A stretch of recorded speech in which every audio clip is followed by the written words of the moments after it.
Baba yetu, tunakushukuru sana kwa ajili ya nafasi hii ya watumishi wako ambao umewatuma kusema maneno haya katika taifa letu, hususan katika serikali yetu, kuibariki. Tunamwombea rais, makamu wa rais, waziri mkuu na taasisi zote za TAMISEMI, kuanzia wakuu wa mikoa, wakuu wa wilaya na vyombo vya ulinzi na usalama. Lakini tunalikumbuka bunge letu la Jamhuri ya Muungano wa Tanzania, tunakumbuka mahakama katika Jamhuri ya Muungano wa Tanzania, kuanzia jaji mkuu, msemaji wa serikali na mwanasheria mkuu wa serikali. Kwa kweli Mungu, tunakuomba uwabariki viongozi wetu, kwa jina la Baba na Mwana na Roho Mtakatifu, amen. Kabla sijaendelea, mimi majina yangu ni Paulo Bendela, askofu mkuu wa makanisa ya Ufunuo Tanzania, na ni makamu mwenyekiti wa kamati ya amani katika mkoa wetu wa Dar es Salaam.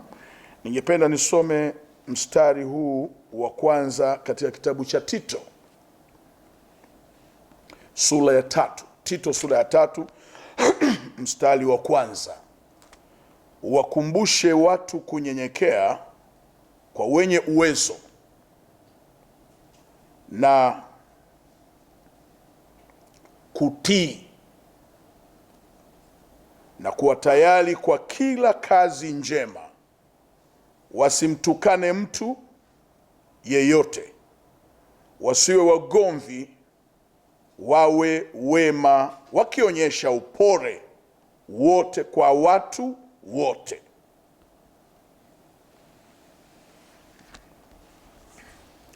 Ndugu zangu wapendwa, nachukua nafasi hii kwanza kupongeza hotuba ya Mheshimiwa Waziri Mkuu wa Jamhuri ya Muungano wa Tanzania. Kwa neema ya Mungu na kwa kazi aliyoifanya hapa juzi akiwa bungeni Dodoma, alipokuwa akilihutubia bunge na kuwahutubia Watanzania wote katika Jamhuri ya Muungano wa Tanzania. Mambo ambayo mimi niliyanukuu kama kiongozi wa kiroho na wenzangu hapa, baba askofu na baba askofu hapa na mheshimiwa shehe na baba askofu pale. Mheshimiwa Waziri Mkuu alizungumzia uwajibikaji, utawala bora, usimamizi wa serikali, huduma bora kwa wananchi na matumizi sahihi ya fedha za umma. Katika kitabu cha Tito nimesoma sura ile ya 3 mstari wa kwanza na mstari wa 2, Biblia imeandikwa wakumbushe watu kunyenyekea kwa wenye uwezo na mamlaka. Watu wawe wanyenyekevu kwa wenye uwezo, kwa sababu taifa haliwezi kutegemea tu ajili ya serikali. Taifa linategemea pia hata kwa wawekezaji wenye uwezo na mamlaka, na kutii kwa kila kazi iliyo njema. Taifa hili libaki kuwa na utulivu, tunatakiwa kuheshimu mamlaka ya taifa la Jamhuri ya Muungano wa Tanzania, lakini pia kuwaheshimu wenye uwezo, wawekezaji, na zaidi sana kuwaheshimu viongozi wetu wa kiroho katika Jamhuri ya Muungano wa Tanzania na kuwatii. Tusiheshimu tu wenye uwezo wa serikali na wenye uwezo wa wawekezaji, alafu viongozi wa kiroho tukawachukulia kama vile waongeaji tu. Itakuwa sio jambo bora. Kwa hiyo ningependa hili jambo niliweke hapo sawa. Ndio kazi yetu sisi viongozi wa kiroho, ndio maana tumekusanyika hapa, kuonyesha utii kwa serikali yetu, utii na uheshima, na kuwapenda viongozi wenye mamlaka katika Jamhuri ya Muungano wa Tanzania. Hili ni agizo la Biblia. Sisi kama viongozi wa kiroho Tanzania hatupashi kubishana, kupingana, kusuguana na wenye uwezo na mamlaka katika Jamhuri ya Muungano wa Tanzania. Ni Biblia imetuagiza hivyo, uwakumbushe, tunakumbushana kutii kwa wenye uwezo na mamlaka na kuwashauri watu waelewe hizo ingredients za kiroho ili mambo yaweze kunoga. Kuwakumbusha watu kwamba hotuba ya Mheshimiwa Waziri Mkuu, sisi kama maaskofu tunaipongeza. Uwajibikaji ni jambo ambalo ni very substantial. Viongozi wa taasisi mbalimbali za serikali kuwajibika bila kuangalia huyu mtu namfahamu au humfahamu, maadamu ni mtu anayetoka katika Jamhuri ya Muungano wa Tanzania. Kuwajibika, tusiwahudumie Watanzania kwa ubaguzi. Mheshimiwa Waziri Mkuu alisisitiza sana hilo. Utawala bora ni tukiwa sisi viongozi wa kiroho tunasikia mambo mengi huko duniani, waumini kutulalamikia, waumini kulalamikia serikali, lakini je, haya mambo yanayolalamikiwa ni ya ukweli? Uwajibikaji. Mwingine anakurupuka tu, ana mashetani yake kichwani yamempanda, anaweza kumlalamikia kiongozi wa kiroho au kumlalamikia kiongozi wa serikali. Lakini je, lazima tu calm down. Haya mambo tunayosikia huko nyuma ni ya ukweli? Tunaweza kufanya nini kuweza kubalance ili mambo yaweze kuwa very compensating? 3, usimamizi wa serikali. Hili ni jambo la mamlaka. 4, huduma bora kwa wananchi: maji, umeme, afya, elimu. Haya ni mambo ya msingi sana. Usimamizi huduma bora kwa wananchi. Hata waumini wanahitaji kupata huduma bora kanisani. Hata sisi raia tunahitaji kupata huduma bora serikalini. Yaani huduma zisiende tu kwa watu fulani kwamba zinakuja kwa bendera, kwa sababu mimi ni askofu, kwa baba askofu Allen Siso, kwa baba askofu kwa mheshimiwa shehe hapa na kwa baba askofu. Huduma ziwe bora kwa raia. Kusimamia, sio tunakuletea barabara ya rami bwana, uko wapi mheshimiwa? Huduma bora kwa wananchi, sio huduma bora tu kwa viongozi. Iwe ni hospitalini, tunampongeza sana Mheshimiwa Waziri Mkuu, matibabu na kadhalika yanavyofanyika hospitalini. Mimi nimeuguza sana pale hospitalini. Mke wangu alishawahi kupata shida kwenye uvimbe tumboni, alipata huduma bora, na sikujitambulisha kama ni askofu.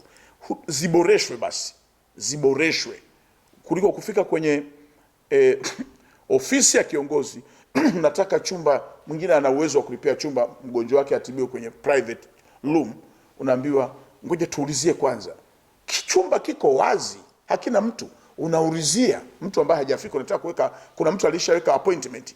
Hicho kitu Mheshimiwa Waziri Mkuu amesisitiza huduma bora kwa wananchi. Matumizi sahihi ya fedha. Hili ni jambo ambalo ni very substantial, very essential. Huduma bora na matumizi bora ya fedha. Jamani, hakuna mtu asiyotaka fedha. Hakuna mtu asiyotaka kutumia vizuri fedha. Hakuna mtu asiyotaka luxury. Lakini magari yanayonunuliwa, yanayosambazwa kwa viongozi wa serikali ni hitaji, ni takwa la Watanzania. Mheshimiwa Waziri Mkuu amesisitiza sana huduma, matumizi sahihi ya fedha. Ni sahihi huyu apate VAT ya milioni 400? Ni sahihi? Ni takwa la eneo hilo? Hawezi kupewa Noa, hawezi kupewa Rufadi. 400 ndio hitaji hilo, ni hitajio la Watanzania kwenye eneo hilo linalopelekwa gari la milioni 400. Kwa hiyo haya mambo ni muhimu sana, tuyazingatie, tuheshimu hotuba za viongozi. Sisi kama viongozi wa kiroho tumesimama hapa kupongeza hotuba ya Mheshimiwa Waziri Mkuu. Mwenyezi Mungu ambariki. Lakini pia tunampongeza Mheshimiwa Rais wa Jamhuri ya Muungano wa Tanzania Daktari Samia Suluhu Hassan kumteua kijana mahiri mpambanaji kama Dr. Mwigulu Lameck Nchemba, kwa namna anavyoisaidia serikali ya Jamhuri ya Muungano wa Tanzania. Amefanya kazi kubwa, anafanya kazi nzuri, tunapongeza, na Watanzania waipokee hivyo na wawe na amani na serikali yao. Mwisho, kama askofu kwenye sikukuu hii ya Pasaka, sikukuu muhimu ya kukumbuka kuzaliwa kwa Yesu Kristo na kuteswa na kufufuka kwake. Alipokuwa msalabani alisema, Baba uwasamehe, hawajui walitendalo. Ninawaombea msamaha watu wote ambao yawezekana wameiumiza serikali yetu, waliokimbia nchi. Mheshimiwa Rais na serikali yake akumbuke hilo, kwamba sisi kama viongozi wa dini na viongozi wa kiroho tunamuomba, ikimpendeza, kama kuna watu walikimbia nchi ya Tanzania kwa sababu za kisiasa, awarehemu na kuwasamehe, warudi na kutumikia taifa lao. Na kama kuna watu walimuumiza Mheshimiwa Rais na serikali yake, wamefungwa, awasamehe na kuwarehemu, na kwa mamlaka yake anaweza kuelekeza chochote ili warudi na kuwatumikia Watanzania. Sisi kama viongozi wa kiroho tuko radhi na tuko tayari kumwona mtu yeyote na kumshauri endapo serikali itatupa idhini hiyo. Mungu wetu awabariki sana. Kwa jina la Baba na Mwana na Roho Mtakatifu. Amen.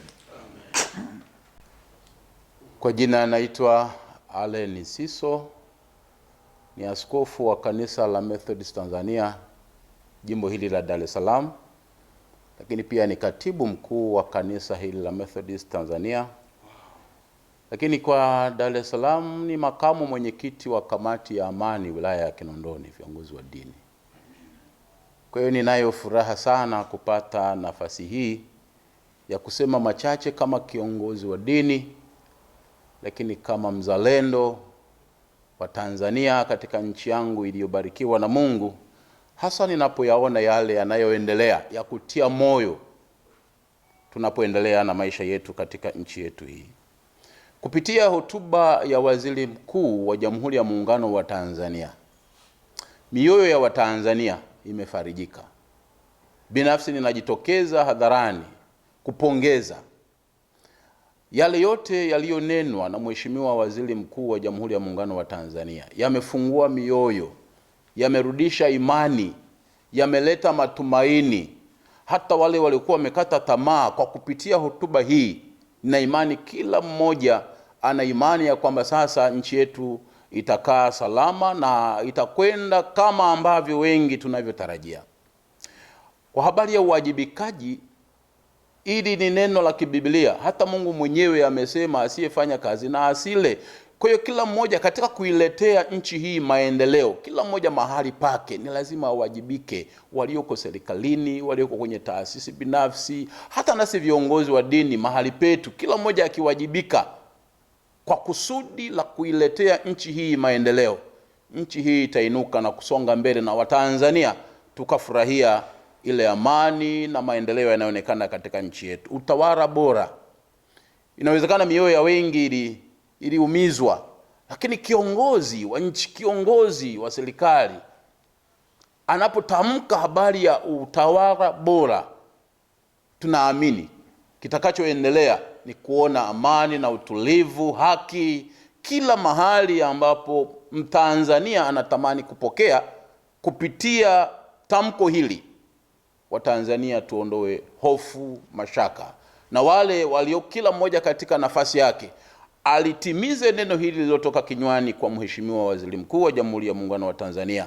Kila mahali pawe na huduma inayostahili kwa ajili ya manufaa ya Watanzania.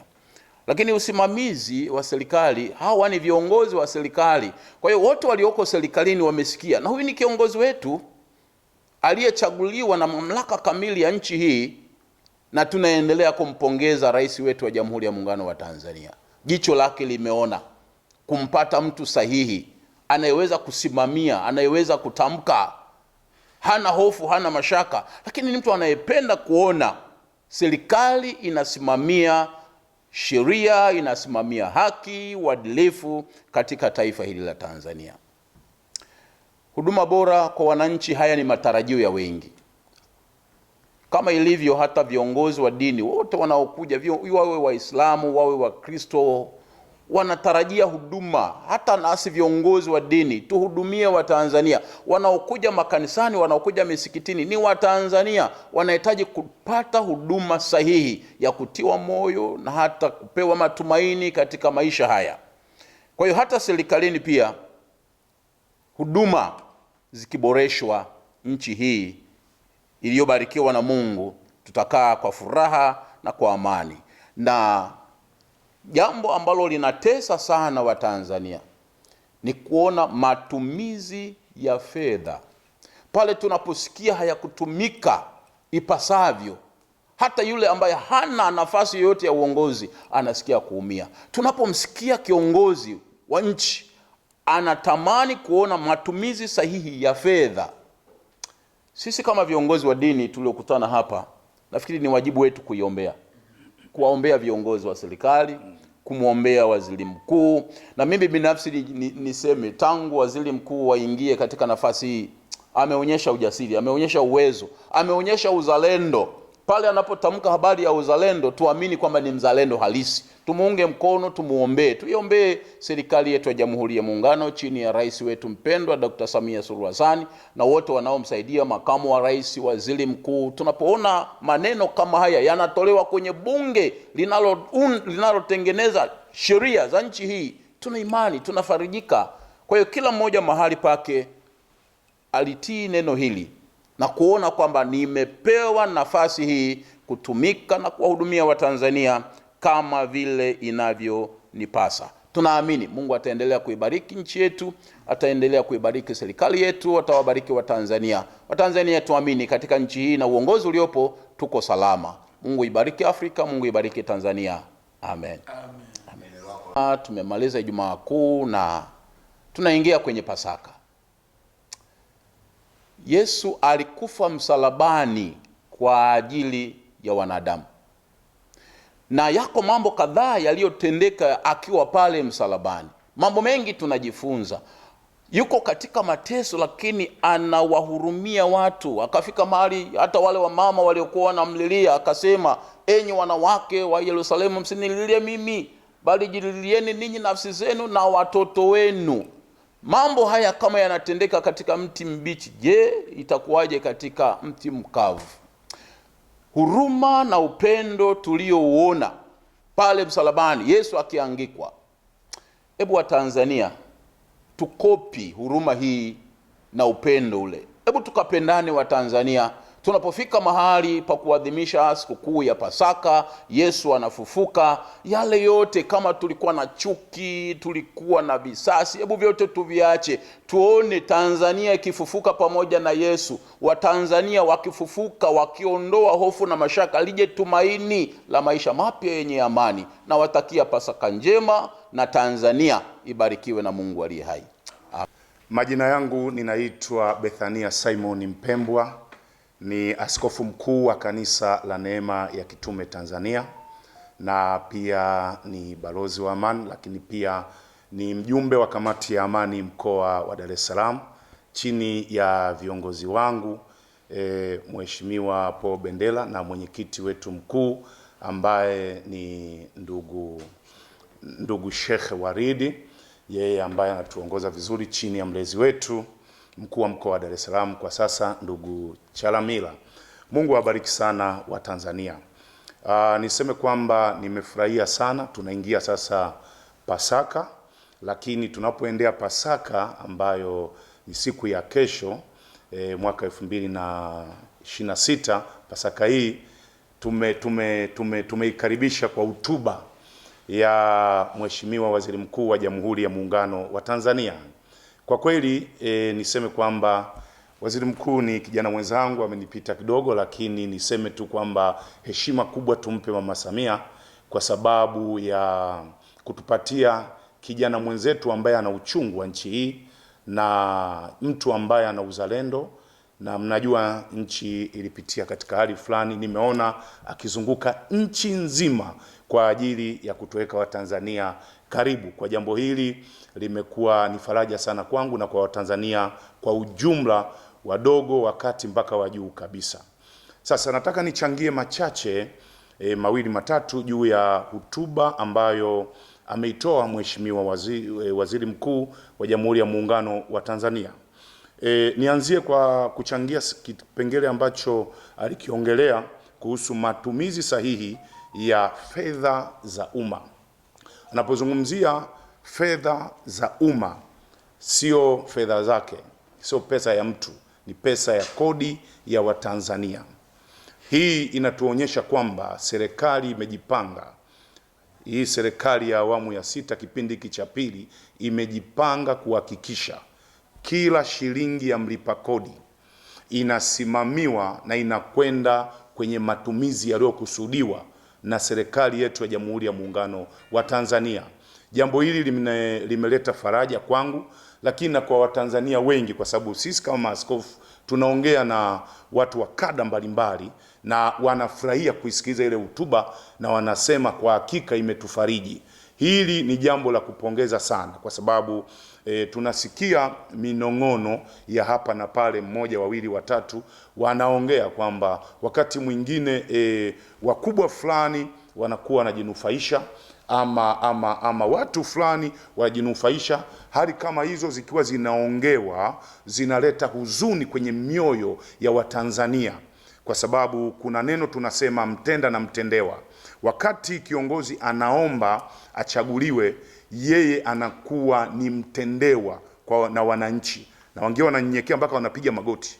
Lakini ikifika wakati ameshaapishwa, yuko madarakani, aidha hata mjumbe wa nyumba kumi, mwenyekiti wa serikali ya mtaa, awe ni mbunge, awe ni waziri, awe ni rais, akishaapishwa yeye ndio anakuwa mtendaji, anakuwa ndio mtenda. Sasa sisi ni watendewa. Kwa hiyo hawa watendewa wanaposikia habari kama hizi kwamba sasa fedha zao zinasimamiwa vizuri, wanajisikia faraja. Kwa kweli nipongeze sana kwa jambo hili ambalo limeweza kusemwa katika hotuba ya Mheshimiwa Waziri Mkuu. Lakini swala uwajibikaji limetajwa nalo, jambo la faraja sana.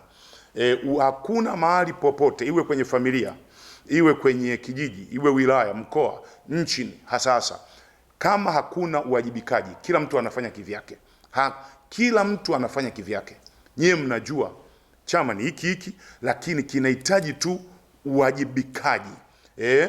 Serikali ni hii, watu ni hawa, lakini tofauti zetu ni kariba, kwamba huyu ana kariba ya kuto kuwajibika, huyu ana kariba ya uwajibikaji. Tunapozungumzia serikali tunazungumzia dominion, mfumo ni watu, huyu na yule, mama, baba, nani, wote kwa pamoja ni mfumo. Sasa mfumo huu usipokuwa na dhamira moja ya uwajibikaji kwa wananchi, ina maana ya kwamba sisi tutafeli na wananchi wataichukia serikali yao na wataona haifai na watajilaumu. Of course kila utawala hauwezi kupendwa na kila mtu, kwa sababu wewe sio fedha. Of course na wewe pia ni mwanadamu, na mwanadamu yoyote ukimtafuta kwa mabaya utampata, kwa sababu ni binadamu. Ukimtafuta kwa mazuri utampata. Atafutaye huona, Biblia inasema. Lakini kwa asilimia kubwa hii hotuba imetoa matumaini makubwa kwa kweli kuelekea dira ya mwaka 2050 huko. Dira yake kwa jinsi ambavyo imewekwa inaonyesha matumaini. Tanzania ya kipekee inakwenda kutokea Afrika. Lakini nataka nichangie katika hotuba swala la usimamizi wa serikali. Hilo nisiliongee sana kwa sababu wakubwa wetu linawahusu, lakini huduma bora kwa wananchi, amerudia hii tena mara ya pili, huduma bora. Mimi namshukuru Mungu, sina la kulaumu. Mimi juzi hapa mke wangu ameenda dispensary tu ya pale Mbezi, ameenda jifungua mtoto wa 5. Sijatoa hata shilingi, niseme ukweli wa Mungu, hata shilingi. Ameenda amepokelewa vizuri hapo dispensary hapo Mbezi hapo, na mimi nikaenda mpaka pale, nitoka kazini kwangu nikaenda pale, nikafika, nimeenda tu mchukua mke wangu, yule nesi tu aniambia, bwana umepata mtoto wa kike. Namwambia hongera sana. Basi tu kwa huruma zangu nikambariki. Lakini niseme kwamba huduma kila mahala zimeboreshwa. Sasa tunapozungumzia hospitali, kwa maana Wizara ya Afya, tunapozungumzia masuala ya miundombinu, kwa maana ya kwamba barabara, tunapozungumzia masuala ya electronics, kwa maana ya power, umeme kwenye nchi yetu, ni muhimu sana. Hivi vitu vyote vinavyoongelewa hapa, kimsingi kabisa anayetakiwa kufurahishwa ni mwananchi, badala ya yule ambaye amechaguliwa kujifurahisha mwenyewe pekee. Nchi nyingi ambazo kumetokea vurugu na machafuko mara nyingi sana ni kwenye masuala ya uchumi, kwenye masuala ya dini, na tunashukuru Tanzania hiyo hatuna kabisa, imekufa. Kwenye masuala ya ukanda, kwenye masuala ya ukabila, tunashukuru hiyo Tanzania hatuna kabisa. Lakini kwenye hali ya kiuchumi tunahitaji kwa kweli kutiana moyo, kwa sababu kusiwe na gepu kubwa. Lakini na wale wakubwa wetu wanaotuongoza ni vizuri Mungu awasaidie hata saikolojia ndogo tu ya kimaisha na utawala, kwa wachache, kwamba basi hata ukiwa wewe umefanikiwa, chombo kizuri, gari zuri, mafanikio mazuri, una maviwanda, una hiki, basi angalau wapunguzie stress wananchi wa kawaida kwenye mitandao, kwa sababu nao ni binadamu. Wanapoona we mwenzetu una gari la bilioni, yeye hata baskeli au hata chakula cha siku hana, hii basi unakuta inamletea simanzi na kuona kwamba tumeweka watu ambao wanajinufaisha wenyewe kwenye familia zao na wao wenyewe. Niseme tu kwamba Mungu, nchi inaumiza Mungu, hiyo moja. Lakini pili, tunaona kwamba Pasaka ya Agano la Kale ni tofauti na Agano Jipya.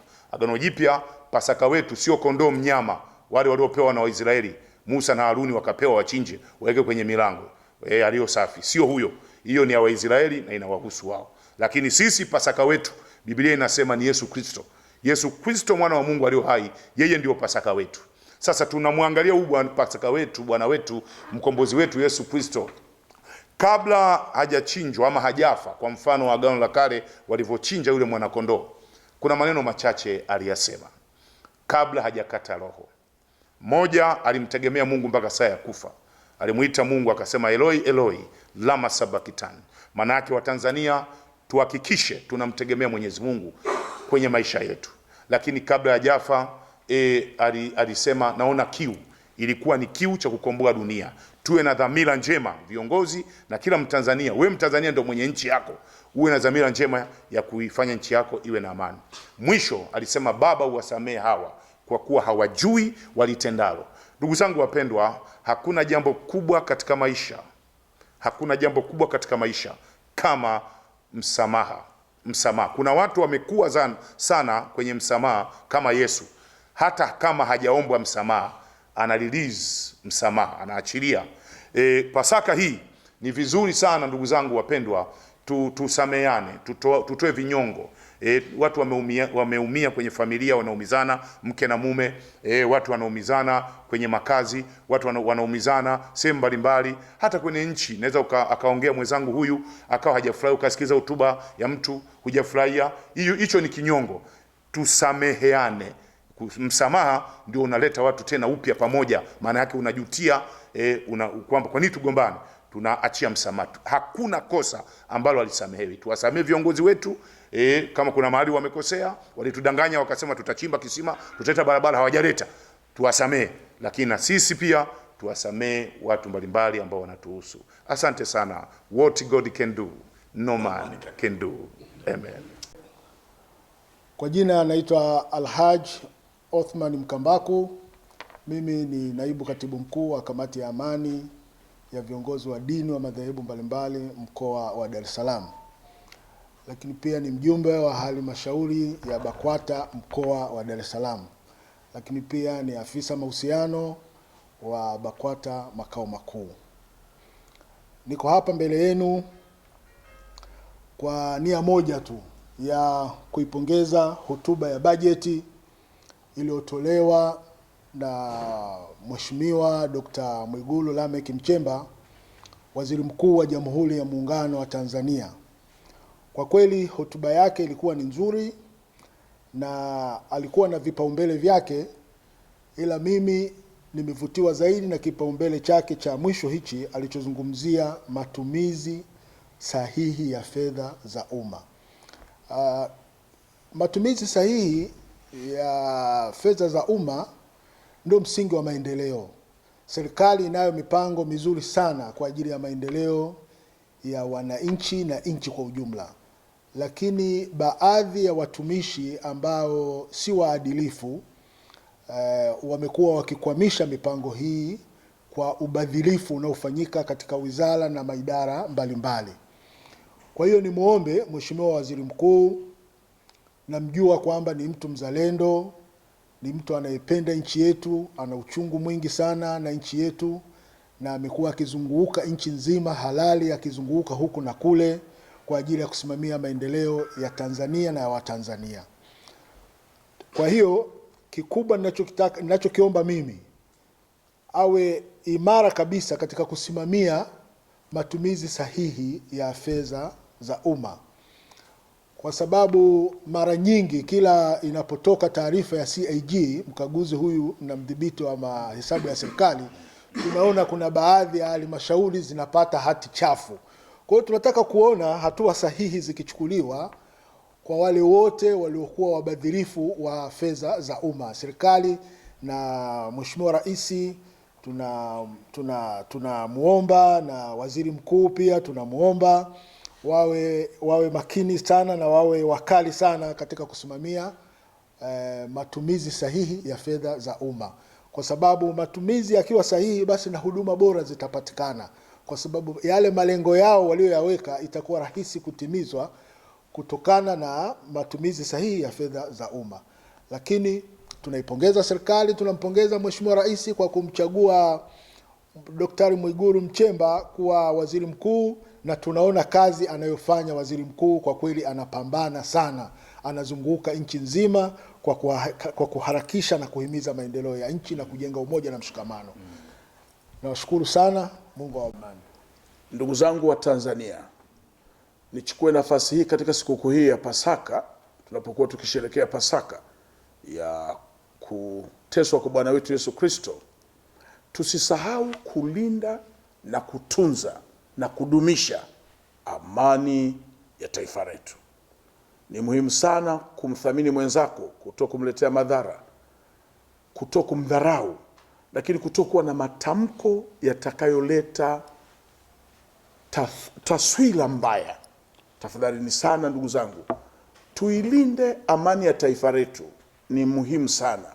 Tujifunze nchi zingine zinazotumia mabavu na madaraka ya ugomvi wa kupigania mali na rasilimali za nchi wanavyopoteza maisha. Tufanye ibada zetu katika sikukuu hizi za Pasaka, sikukuu hii ya Pasaka katika taifa letu kwa lengo la kudumisha amani na kumthamini mwenzako na kumsamehe mwenzako. Mwisho, nampongeza Mheshimiwa Rais kwa uteuzi wake anaoufanya. Ndugu zangu wa Tanzania, tukumbuke, unapotaka mtu umteue akusaidie, kwanza umwamini na umpende na uijue historia yake. Mheshimiwa Rais hawezi kukurupuka tu kumpokea mtu aliyechaguliwa na watu kutoka maeneo ya kwetu Geita, Mwanza, kwamba Mheshimiwa Rais tunakuomba huyu ndiye akusaidie kazi. Hamjui, hana historia naye. Tusiingilie teuzi za Mheshimiwa Rais na mapenzi yake na mtu kwa ajili ya kuliboresha taifa letu na kulipeleka mahali panapostahili. Mungu awabariki sana. Amen.